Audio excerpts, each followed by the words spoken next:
and for me, this is where leaders have a responsibility, I think, in terms of communicating effectively and making sure there's organizational clarity on exactly what we're doing and the purpose of why we're doing it. People like the status quo, they're familiar with it, and the idea that people are going to have to change how they work and so on, that can be quite uncomfortable and quite challenging to go through. I don't believe that there are these leaders that get up in the morning and say, right, today I'm going to make my employees' lives very difficult. The driver is to deliver some kind of positive outcome. Welcome to the Transformational Leaders Podcast. I'm Tony Lockwood, your host. And on today's episode, I have a fascinating discussion with Adam Boddison, Chief Executive Officer of the Association of Project Management. Okay, well, hello, Adam. Thank you for joining us today. Welcome to the Transformation Leaders Podcast. Great to have you today. Thank you for inviting me. I know that you've worked across numerous non-for-profits during your career, and I'd certainly like to explore that in more detail as we go through the show today. I think there's many instances where I think there'll be some interesting lessons to learn in terms of how non-for-profits and for-profit organisations differ when you try to drive through change and transformation. But before we get into that detail, tell us a little bit about yourself, your background, what you've done in your career to date, and how you first got involved in change and transformation. Yeah, thank you. Thanks again for inviting me onto the podcast, Tony. So, I suppose I'm probably unusual to the extent that I've kind of got a career which is what I call in education and enterprise, trying to blend those two things, which you might not naturally think go that well together. But it turns out that learning and leading actually have quite a lot in common and are quite complementary in terms of skill sets. So broadly speaking, my career has kind of been in four parts, I suppose. It's been in schools, universities, charities, and then professional bodies. And they're not all mutually exclusive categories, right? So I started out as a secondary school mathematics teacher. Which it turned out, by the way, later on was quite useful because I learned about things like path analysis, and that turns out to be quite useful in my current role as Chief Exec of the Association for Project Management. But little did I know that at the time. So teaching in schools, then went on to leading in schools, actually leading some change in an educational context, which can be quite interesting in its own right, because you have not just the staff to think about, but you have young people to think about in that as well. Then went on to be involved in universities for about 15 or so years, both on the pastoral side, so residential life, students living on university campuses, but also on the kind of quality of education side of things and research. And that included some international development work as well. My first CEO role was as Chief Executive of the National Association for Special Educational Needs. So quite a small organisation, really, which was kind of losing money, but steeped in really strong values. And in some respects, while that was really laudable, it was one of the things they kind of had to overcome to be a bit more commercially hard, if I call it that, and maybe we'll explore that in a bit more detail. How do you balance that values versus being really kind of commercially sharp? And then I did 6 years there before coming into my current role as Chief Exec of the Association for Project Management. So about 10 years in CEO roles, but I'd say probably 25 years in delivering change and transformation in one way, shape or form. Yeah, it's a broad, as you say right at the start, quite a broad career. I think you are the first maths teacher that we've had on the podcast, and we're, I think, 85 or 86 episodes in. So that's the first. Well done for that. I'll add it to my CV. We start every show with the same question: how do you define transformation? Yeah, how do we define transformation? I did take the liberty of listening to some of your previous podcasts to see if I could glean some, golden nuggets of how people were answering this question. I take quite a simplistic view on this. So you could say transformation is just about change, but I think it's not just any old change. I think it has to be positive change. And for me, it's the emphasis on this word positive, which is so important. Also it needs to be meaningful change that actually makes a difference. So for me, if I'm going to try and kind of define this, I'd say it's transformation is about delivering meaningful, positive change, both on an organizational level, but also within the individuals that work within that organization and on the customers for whom that organization actually serves. And for me, transformation requires, by necessity, transformational leadership, and that I think in the research and so on has been quite clearly defined as driving positive change in others. They talk about transformational leadership. So I think I'd like to think that fits quite neatly with my idea of what transformation is. How do you define positive transformation then? Just that I'm frightened. I think you are the first of on the 85 episodes that we've done that have brought up the positive element of in terms of transformation. So just talk me through that. You're thinking in that space. Yeah. So as far as I'm concerned, if you're trying to drive any kind of change, you're either trying to solve a problem, whether that be a pain point in the organization or something that's stopping individuals being able to do their jobs well and so on, something that's making people's lives difficult. We see that with a lot of digital transformation, for example. They're often less about the kind of benefits and more about solving some problem that's kind of technical debt in an organization, those types of things. So I think positive as in it needs to address a particular pain point that exists. It could be on the other side of it, the kind of gain points. It could be someone's identified that if we deliver this type of change in our organization, it gives us these opportunities. I suspect in practice, whilst we might like to think that we're doing the gain point side of things, it's probably more typical that we're addressing the pain points. I mean, I don't know of anybody that wants to deliver change and transformation that's not designed to be positive. Yeah, the reason I ask the question is that a lot of people that are in receipt or receiving that change and transformation wouldn't necessarily immediately say this is a positive experience. So I was just yeah. I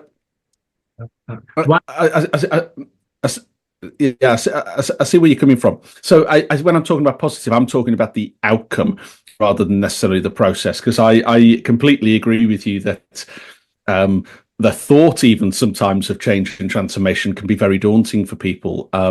Maybe the particular profession that I represent at the moment, the project profession, projects are all about change. So maybe we are slightly less daunted by delivery of change and transformation. But actually, I do take the point that in the wider world, people like the status quo, they're familiar with it, and the idea that people are going to have to change how they work and so on, that can be quite uncomfortable and quite challenging to go through. But I do think that the purpose of this change isn't usually because we want to make people's lives difficult. I don't believe that there are these leaders that get up in the morning and say, right, today I'm going to make my employees' lives very difficult. The driver is to deliver some kind of positive outcome. I think, like you say, that view around you're moving towards something that's yes. And yes, we've all been in transformations that have resulted in an organisation sort of scaling back or cutting costs out and stuff. But actually, as you say, that the rationale for doing that is to provide some sustainability in terms of its future. So it's how you spin that, isn't it, in terms of that messaging. In the short term, a lot of people would feel quite a lot of pain from it, but actually, as you go through it, it's to create long-term value or long-term sustainability for the organisation. So yeah, I think that's right, and I think the whole purpose of trying to change something, even if you're cutting something back, if you like, is for that long-term benefit. And for me, this is where leaders have a responsibility, I think, in terms of communicating effectively, and making sure there's organizational clarity on exactly what we're doing and the purpose of why we're doing it. I think most people, even if they disagree with what the change is, even if it impacts them in a negative way, if they can understand the purpose, the rationale, and why it's happening, I think most people, will be accepting of that. Yeah, and that why is so critical, isn't it? It's a lot of people skirt over that, but actually, I think the more you can focus in at the start of getting real clarity around the why, and then bolting your communication and basing your communication on that why, in my experience, Yeah, significantly. yeah. I mean, obviously that. Yeah, there's obviously the famous, Simon Sinek, always start with why and so on. But I think when people say that, and when Simon says that, I think for me the important bit of that is the start bit. You start with why, because I think people do think about the why, but sometimes it feels like a bit of an afterthought. So we've decided what we're going to do, and now I need to justify what I'm going to do. So I'm going to try and communicate the why. And if you try and do the why a bit further down the line, that in mind is where you end up getting into trouble. You see it with business cases, right? When people are writing a business case, the purpose of a business case should be to really assess whether an idea is a good idea and worth pursuing, not to justify to the people that they should agree with your idea. And it's the same kind of thing, it's that start with why. And as you say, I think that allocating time into the process of getting real clarity and alignment across the senior leadership team around that why is so important. Which actually is a nice segue into what I was saying that I'd like to explore around your experience around the non-for-profits and taking the non-for-profit organisation through a change and transformation. I was just on a call earlier with an organisation that operates in the non-for-profit world, and we were having this discussion about the challenges of getting alignment across the senior leadership team, when actually a lot of times it's a vocation for them. Yeah, it's a career, but it's a vocation, and they're there to do the things that the charity's there to do or the social housing organisation is there to do. And getting that real clarity and alignment around the why can be really difficult. Has that been your experience as well? Yeah, I mean, I've worked in charities where people will say, and I've said it myself, I don't see this as a job. I see it as a way of life almost. So, the boundaries between I'm here to do this because the organization has said this is the right thing for us to do versus I have some burning desire to do something, and this is the vehicle that allows me to do it. They can get a bit blurred sometimes, and that's where it can get challenging. I think what adds to that challenge, though, is as a leader, it's quite a challenging conversation when you're talking to somebody who clearly believes really passionately about a really good cause. So it's not that they're doing, there's not a kind of morally wrong stance there. It's not like they're going out of their way to be a bad employee.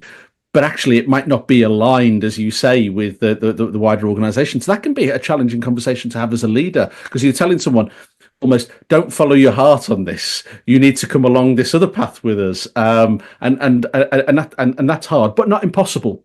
And I think some of the tools and techniques that are used in the more commercial world are equally as valid in the not-for-profit space. And if there's one big criticism I would give of some charities and some not-for-profits, is that they kind of view commercial as a bit of a dirty word. And commercial doesn't mean making loads of money for shareholders. Commercial can mean operating efficiently and effectively and making sure that as much of your resources go towards meeting your charitable objectives as possible. Commercial can be about making sure you have that strategic alignment and organizational clarity right across the organization. So I think that injecting a bit of commerciality into not-for-profit organizations can actually help them to deliver what they want to do better.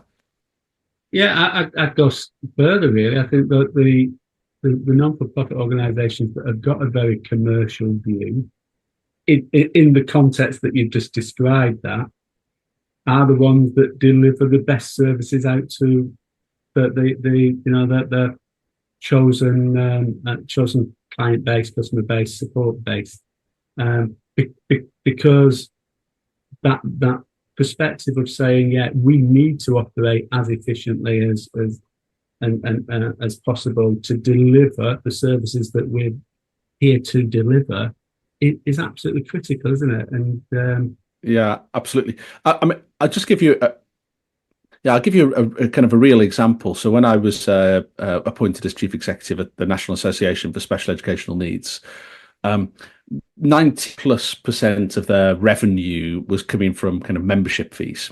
And the problem was that revenue stream was reducing year on year because schools, didn't have the budgets to be able to spend, and they were our main customers. So schools didn't have the money to spend on this stuff anymore. So it was becoming increasingly hard to sell. And of course, with inflation, our costs were going up, school budgets were coming down.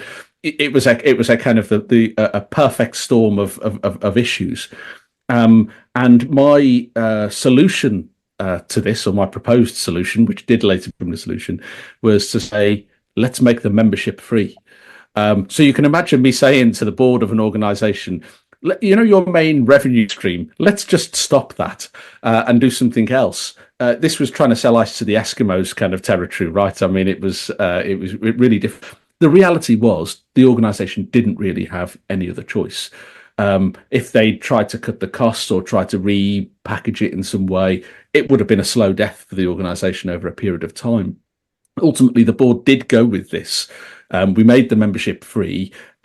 We invested our reserves into creating a new offer, basically, which was a mixture of fundraising from trusts and foundations, international consultancy, so for governments overseas, a professional development offer, which people could kind of buy into.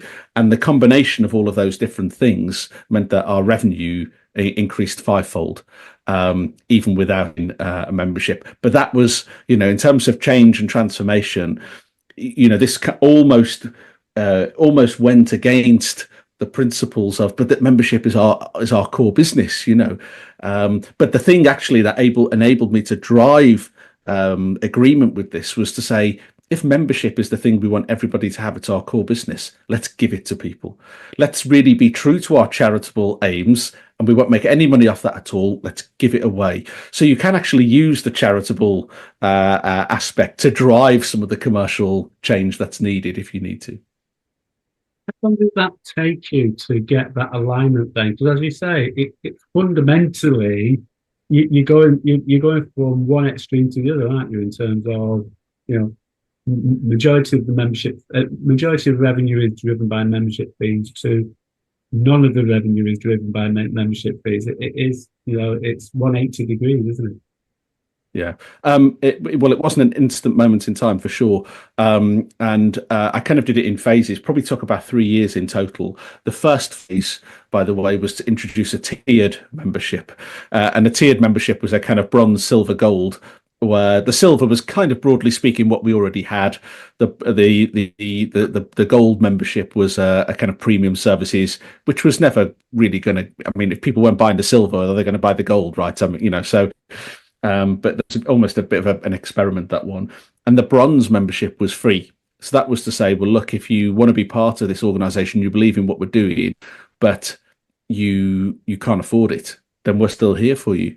And of course, what happened, the bronze membership exploded. It was tens of thousands of members joining. Just to give you some idea, the base number that we started with was kind of 3,000 to 4,000 members.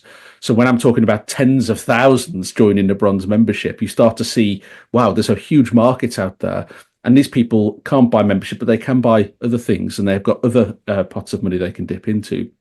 And some of the money that we got off government and trust foundations, that came because we had the ability then to scale things. So when government wanted to make sure its publicly funded resources got out to every school in the country, guess what? We were able to do it because of our, bronze membership, which reached out to all of these different schools, and not just to the schools, but to the right person in those schools. So that the value of those members was worth more to us because of the contact than it was for the, £150 membership fee or whatever it was they were going to pay.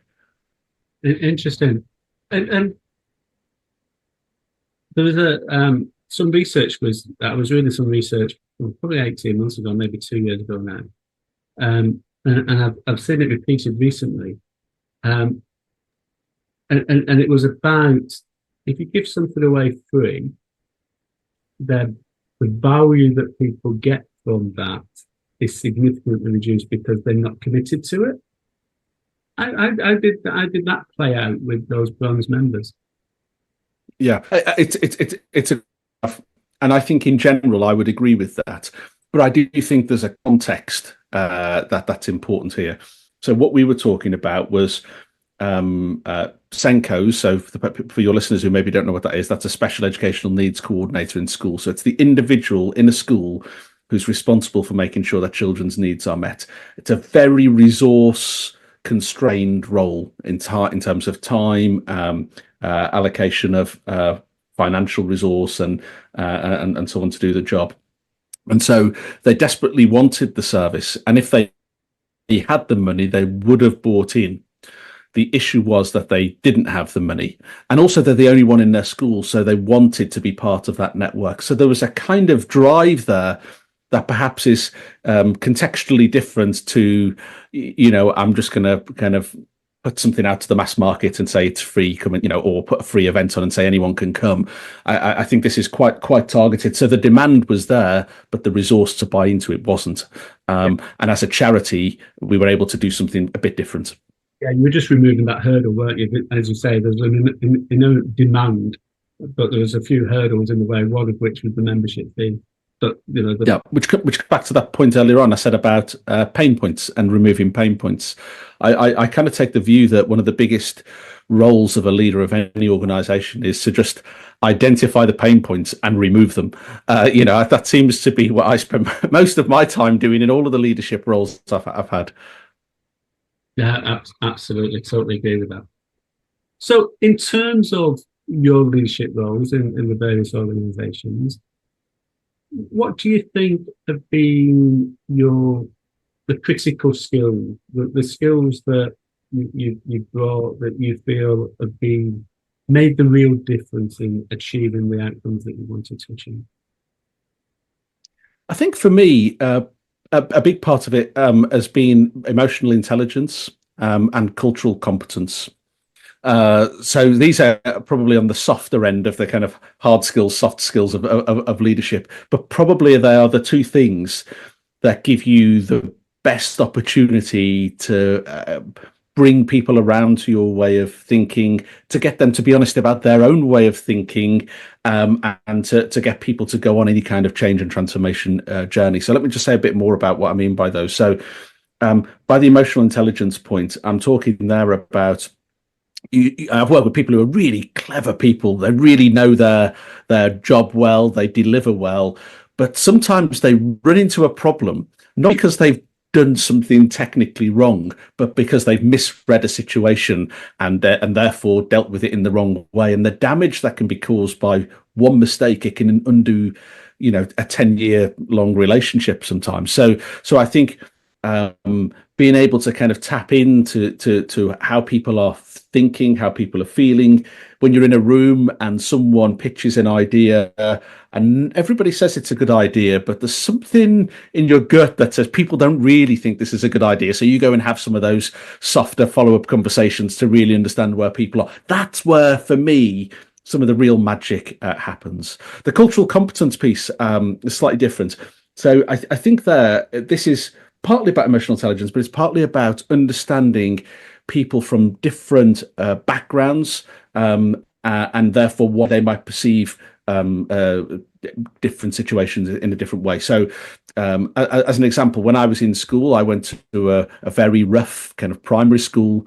I always used to joke that they had a metal detector on the gates to search you for weapons on the way in, and if you didn't have any, they gave you some in case you were needed them when you were there. But I went to a very rough primary school, but then I got a scholarship, went to a very posh secondary school, and the outcome of that meant that people from very different socio-economic backgrounds that were in both of those schools, I kind of later on in business understood their perspectives on the world in a way that was never kind of deliberate. And I think the same is true for people from different cultures in terms of geographies, people with different kind of family circumstances and backgrounds. Um, Purposely exposing yourself, if you like, to people from different backgrounds and different contexts, I think also helps to make you a better leader, because you understand not just other people's perspectives, but why they have those perspectives. And it's not because they're trying to be difficult or anything like that. The genuine reason, and often that kind of multitude of perspectives can make the overall kind of perspective much stronger. Yeah, there's a model, isn't there, about almost whatever you're doing and whatever you're working in, and it's an adaptation of that perspective of put yourself in the shoes of the person that you're working with or the person that you're facing with. Yeah. You know, if you're preparing for that or looking to understand, almost create a chair in the office that's got no one in, but put the persona of that other point of view on that, and run the meeting and keep referring back to that person. Well, what would they look like, or how would they react to this situation, or how would that socioeconomic background, what would their view be? And it just helps you to bring different perspectives into and create a much stronger dialogue and a stronger discussion. Yeah, personas, definitely. We use those a lot. Now, both for customers, thinking about customer experience and so on, but also just internally when we're having conversations as well about kind of skills development. So absolutely agree with that one. Going back to your first career as a maths teacher. Oh, yes. What are the key things that you've been able to pull through your career that you picked up during that time of, I would think, challenging situation where you've got a class of people that may or may not want to be in that class at any particular time? And I'm making the assumption that it's secondary school, but during the time where there's hormones all over the place, I personally worse.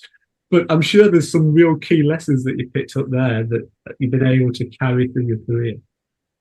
100%. And it was secondary school, but I also did some work in primary school as well. But I was not primary trained, so that was really interesting. I went from teaching kind of 11 to 18-year-olds, and then suddenly found myself in a room with 5-year-olds. And that was actually more challenging than you think. You've got to be very, very clear with your instructions when you're talking to 5-year-olds. I always remember one lesson where I said, "All right, it's time to get undressed for PE." Well, of course, they all just start stripping off, and it's like this is a safeguarding disaster. It's like you've got to be very clear. We're putting your PE kit on. That's the main thing that we're trying to do. But in terms of lessons learned, look, several things. So first of all, presentation skills. If you're teaching a lesson, secondary school, you've got maybe 40 minutes, possibly an hour. You've got a group of people, and you've got to take them on a journey in this hour, right? You've got to keep them engaged. You've got to, as you say, some of them might not want to be there, so you've got to kind of get them excited about what's going on. So there's that kind of motivational piece. I use magic, by the way, sometimes. In fact, I've written a book called The Maths Behind the Magic, which I used to sometimes show a magic trick at the beginning of the lesson, which depended on some kind of mathematics to work. And then they'd want to know how to do this trick. and I'd say, right, well, I'm going to show you the secret behind this. This is how we do it, and then we'd teach the maths, and then they'd be able to perform the trick at the end. You see, so that was one of the many techniques that I use. So there's that kind of, how do you engage a group of people? How do you motivate them? But also, how do you get them in a very short amount of time to where you need them to be in terms of their learning and development?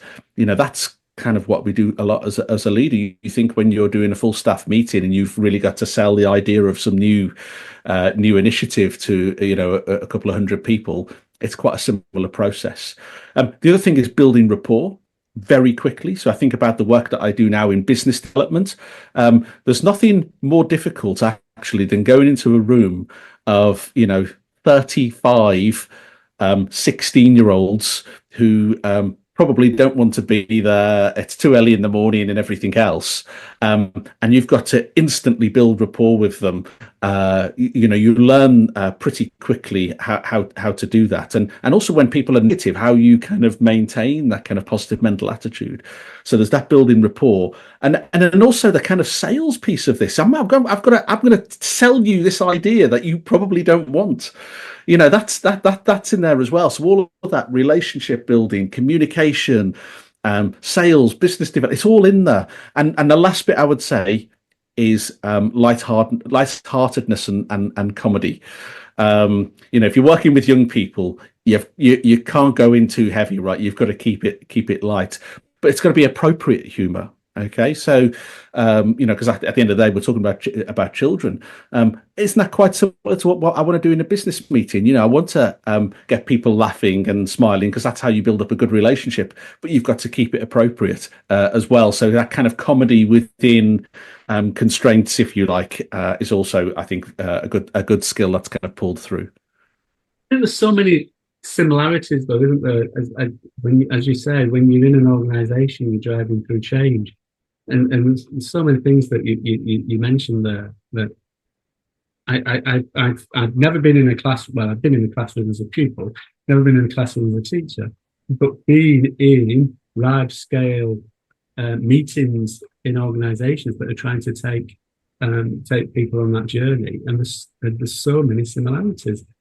And I think what is that that model of parent, adult, child. There's a lot of people, when they're doing things that don't want to get involved in, or they go back to child mode, don't they? And that lesson of how you take that child up to have that adult conversation with them, I'm sure there's a skill set that you developed in the classroom that you utilise day in, day out now within that change and transformation world. But sorry, go on. No, I was going to say the other thing I picked up was that magic trick moment. And again, how often do we get involved in communications that just are the same old? And in any communication, there's a marketing model, isn't there? AIDA. I mean, you come across that. It's like, you've got to grab their attention. And that magic was grabbing their attention, and then you build interest, build desire, and then you've got an action point. That's the marketing, but that's applicable to any type of communication. And what you were doing in that class was grabbing their attention with that magic trick.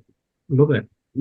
Absolutely. I mean, as we were talking, there were two other things that kind of also came to mind, which are quite practical in some respects, but there are practical aspects of leadership roles, right? So one is, I travel around doing a lot of presentations, kind of keynote presentations and things like this, and often you'll get to somewhere and it'll be in a hall or something like that, or at a university or something. And I'll turn up with my laptop, and there's always this moment at the beginning where you connect your laptop to whatever kind of tech setup is in this room. And usually the person doing it, maybe they're not a tech person, right? So, they've organized this event, and you've turned up, and you can see the fear in their eyes when they're thinking, I've now got to connect your laptop. What if it doesn't work? Well, I can tell you, when I was working in schools, I went from classroom to classroom and connected my laptop to every manner of kind of technical setup. So I've got a little bag now of everything I know that I'm going to need, so I can almost plug into any system, which is great. So that was the first thing. The second practical thing is being able to think on your feet. Quite often what will happen when you're working with children is they will do something that you don't expect. So all your plans kind of go out the window because they've just completely misinterpreted, or not misinterpreted, just interpreted it differently to what you were expecting. Or you have to cover a lesson. So you find out last minute you've got, someone's maybe off ill or something's happened, and you step into this room with no planning, no preparation, and you've got an hour now with the, some you could just babysit, right? You kind of thing. But most teachers, I think, don't do that. Most teachers go, right, what can I do now with this group of children that's going to make a meaningful difference? And being able to think on your feet and use that hour really well. I mean, that's a great skill as a leader, because you often get curveballs thrown at you where you suddenly have to think on your feet and come up with a new plan just there and then. And so I would say I've learned that as well from the teaching world. So in terms of your career recently, and you were saying you're CEO of the Association of Project Managers, what are the key things that you are finding from that association perspective? What's on the rise, and what's the change and transformation that you're leading at the moment? Yeah, so a few things really. So I think the first of all, I would say the project management, or the project profession more broadly, because it's not just project management, of course, is less mature, I would say, than other professions. So if you think about accountancy or engineering or architecture or the legal profession, whatever you want, even marketers, right? I mean, these have been around for, hundreds of years. Admittedly, some have kind of matured more quickly, more recently, but they've certainly been around a long time. My organization's been around for 52 years, which I think is a reflection of the relative immaturity of the profession. And people often think of a project as it's a life skill, right? Anyone can deliver well, if I'm planning my wedding, is that a project? Well, yes, it is. My analogy, by the way, always with this is, yes, everybody can deliver projects, but not everybody's a project professional. In the same way that everybody can dance, but not everybody's a dancer, right? It's a similar kind of thing. So there's something about that professional status. So one of the biggest challenges we have at the moment is, how do we get the kind of profile of this profession out there, so it's as well known as a chartered accountant or a chartered engineer. Actually, a chartered project professional is a thing. And if I want someone to come and work in my organization to deliver change, to deliver transformation, then I want a chartered project professional, because they're going to be present in the role, and they're going to deliver the benefits that I need from change. So there's something there about maturity and status, which I think is important. And the other big thing as well for us at the moment is just trying to upskill the wider world. I mean, we offer a range of qualifications and standards and obviously membership and so on. So there's lots of things that we offer to try and kind of build that community and build that capability and capacity. But as I say, we're still relatively immature, so we are known for quality, but we're not yet known widely enough. And it's one of the reasons I like coming on podcasts like this, right? Because I can talk to many of your listeners who probably in their day-to-day work are involved with change and transformation. I guess that's why they're listening to the podcast. But it would be interesting for them to reflect on their own organizations, and maybe on themselves personally and professionally. Where are they on their kind of project maturity journey? Would they benefit from chartered status? Would their organization benefit from being involved in that wider network of organizations that are building their capability and capacity in this area? So yeah, they're probably the big changes we've got at the moment. Thank you. I think it's interesting, isn't it, that the whole concept around professionalizing, if that's the right term, the stuff that we do. And there's organisations like yourself, there's the Change Management Institute that are doing something similar in the change. And we're trying to do it, I suppose, from a transformation perspective, just bringing people's awareness that actually transformation leadership is a thing. And I jokingly say many times that often I find that when you're going into a large-scale organization, or an organization with a large-scale transformation program, and say who's leading it and how did you get the job, the joke is, well, I was a bit too slow looking down when the chief exec said who wants to lead this transformation. and there's a bit of a joke in there, but there's a lot of truth in there as well. That people take on this role of leading a large scale transformation with very little experience outside of one functional area. Yeah, it's a good point. You wouldn't do it with other jobs. You wouldn't say, "Oh, okay, this week you can be the chief financial officer because because we need we've got more finance stuff than we normally have, or you can be the director of HR this week." That just wouldn't happen. But I think that's an indication of that maturity journey and where the profession is. But I think what gives me hope for the future is that there are organisations that are doing this well, that have invested in chief transformation officers because they recognise that there's something important that needs to happen here, and there's a skill set that's needed. It's interesting, isn't it? If I think about what leaders do, 50 years ago, probably 95% of what leaders did was deliver business as usual with maybe a small amount of change and transformation. I think that's probably completely reversed now, right? I mean, most leaders I know, when I talk to them about what their priorities are and what they're doing day in, day out, they're leading major change. I mean, the advent of AI, that's come in. That's the eighth general purpose technology. It's changing every organization. You can't stay still. In fact, transformation is a kind of constant. So the idea that you can kind of just do it off the side of the desk, as it were, for somebody, I think is old news now. But some organisations, I think, are just catching up to that new way of thinking. Totally agree. It's a message that I've been trying to get across. That yes. Well, two things. One is totally agree that transformation is constant. We used to say change is a constant. I think it's now transformation is a constant because there is so much going on in the world. New technologies are coming up, globalization, the political ramifications, all that sort of stuff. You've got to be thinking about that from an organizational context all of the time. But I think secondly, then there is this sort of almost this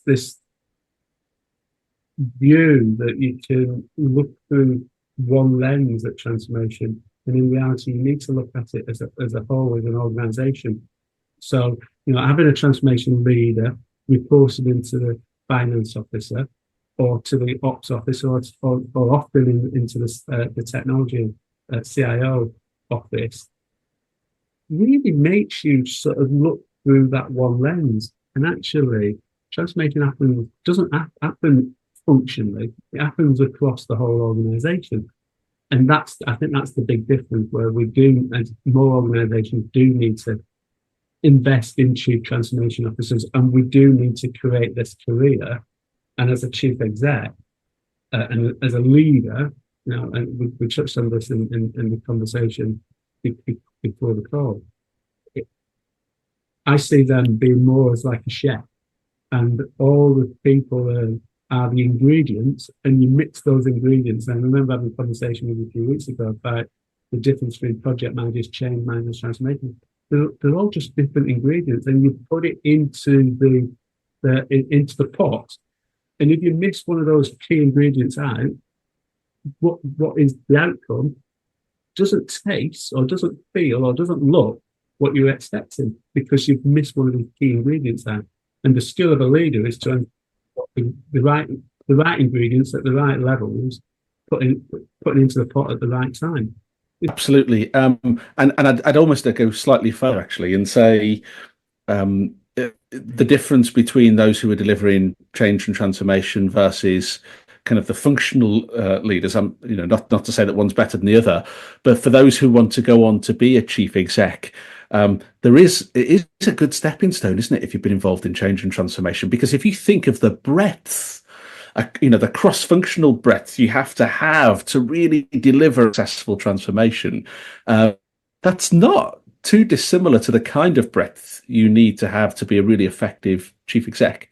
You've got to be able to understand what's going on right across a range of different functions, and often deal with the trade-offs between, and the tensions between different parts of an organization. So what a great stepping stone into the top job.